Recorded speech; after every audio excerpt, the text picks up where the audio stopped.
ಅಕ್ರಮವಾಗಿ ಗಿಡ ಕಿತ್ತು ಇದೇ ನಿಮಗೆ ಜಮೀನ್ ಕಾಣಿಸ್ತಾ ಇತ್ತು, ಇದೆಲ್ಲ ಹೊಲ ಮಾಡ್ಕೊಂಬಕ್ಕೆ ಒತ್ತುವರಿ ಮಾಡ್ಯವ್ರೆ. ನಾವು ಬೆಳಗ್ಗೆಯಿಂದ ಬಂದು ನೀರ್ ಸಮೇತ ಕುಡಿದಂಗೆ, ತಿಂಡಿ ತಿಂದಂಗೆ ಇಲ್ಲಿ ಬೆಳಗ್ಗೆಯಿಂದ ಬಂದು ಅಧಿಕಾರಿಗಳಿಗೆ ಫೋನ್ ಮಾಡಿದ್ರು ಸಮೇತ ಯಾರು ಬರ್ದಂಗೆ ನಿರ್ಲಕ್ಷ್ಯ ವಹಿಸ್ತಾ ಇದ್ದಾರೆ. ಇಲ್ಲಿ ಯಾರೇ ಒಬ್ಬರೇ ಅಧಿಕಾರಿಗಳಿಲ್ಲ, ಪೊಲೀಸ್ನವ್ರು ಮಾತ್ರ ಬಂದು ಹೋಗಿದ್ದಾರೆ. ರೆವಿನ್ಯೂ ಇನ್ಸ್ಪೆಕ್ಟರ್ಗಳಾಗ್ಲಿ ಅಥವಾ ಫಾರೆಸ್ಟ್ ಇಲಾಖೆಯವರಾಗ್ಲಿ ಯಾರು ಬಂದು ಇದೇನಾಗಿದೆ ಅಂತ ನೋಡ್ತಾ ಇಲ್ಲ. ಇದ್ರ ನೋಡ್ತಾ ಇದ್ರೆ ಸಾಮಾನ್ಯ ಇದೆಲ್ಲ ಮೇಲಧಿಕಾರಿಗಳು ಶಾಮೀಲಾಗಿ ದುಡ್ಡು ತಗೊಂಡು ಯಾವುದೇ ಕಾರಣಕ್ಕೂ 10 ಸತಿ ಫೋನ್ ಮಾಡಿರೋ ಇಲ್ಲೆಲ್ಲೂ ಪತ್ತೆ ಇಲ್ಲ. ಅವರು ನಾವು ಕೂಳಿಲ್ಲ ನೀರಿಲ್ಲ, ಬೆಳಿಗ್ಗೆ 6 ಗಂಟೆಗೆ ಬಂದಿರೋರು 12 ಗಂಟೆ ಟೈಮ್ ಆಯ್ತೆ. ಇವತ್ತು ಅಕ್ರಮ ಮಾಡಿ ಗಿಡ ಕಿತ್ತಿರಾರೆ, ದಿಲ್ದಾರಾಗಿ ರೌಡಿಜಮ್ ಮಾಡ್ತಾರೆ. ಇಲ್ಲಿ ಹೆಂಗಸರನ್ನು ಬಿಟ್ಟು ಹೊಡೆಸ್ತಾರೆ ಗಂಡಸರಿಗೆ, ಗಂಡಸರನ್ನು ಹೊಡೆಯಕ್ಕಾಗಲ್ಲ.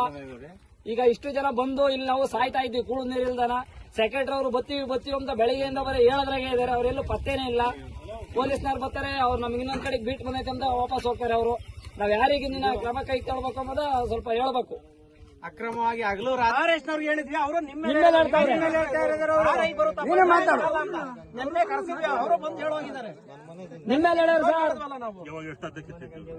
ಸರ್ ಇದು ಇದು ನಾವು ನೆನ್ನೆ ಬಂದು ನೋಡಿದಾಗ ಇದು ನಿಮಗೆ ಕ್ರಮ ತಗೊಳ್ರಿ ಅಂತ ಫೋನ್ ಮಾಡಿದ್ದು. ಅವು GJM ಪೈಪ್ಲೈನ್ ಇವೆಲ್ಲ GJM ಸರ್.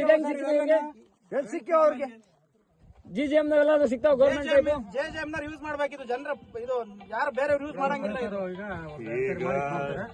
ನಾವು ಅರಣ್ಯ ಗಿಡ ಇಕ್ಕಿದ ಮೇಲೆ ಈ ಸಂಬಂಧಪಟ್ಟದ ಇಲಾಖೆ ಯಾವುದು ಫಾರೆಸ್ಟ್ ಡಿಪಾರ್ಟ್ಮೆಂಟ್ ನಾವು ಒಂದೇ ಡಿಪಾರ್ಟ್ಮೆಂಟ್ ಬೆಳೆಸಕ್ಕಾಗಲ್ಲ. ಫಾರೆಸ್ಟ್ ಡಿಪಾರ್ಟ್ಮೆಂಟ್ ಅವರು ಬರ್ಬೇಕು, ರೆವಿನ್ಯೂ ಅವರು ಬರ್ಬೇಕು, ಪೊಲೀಸ್ ಅವರು ಬರ್ಬೇಕು, ಎಲ್ಲರೂ ಬರ್ಬೇಕು. ಸರಿನಾ?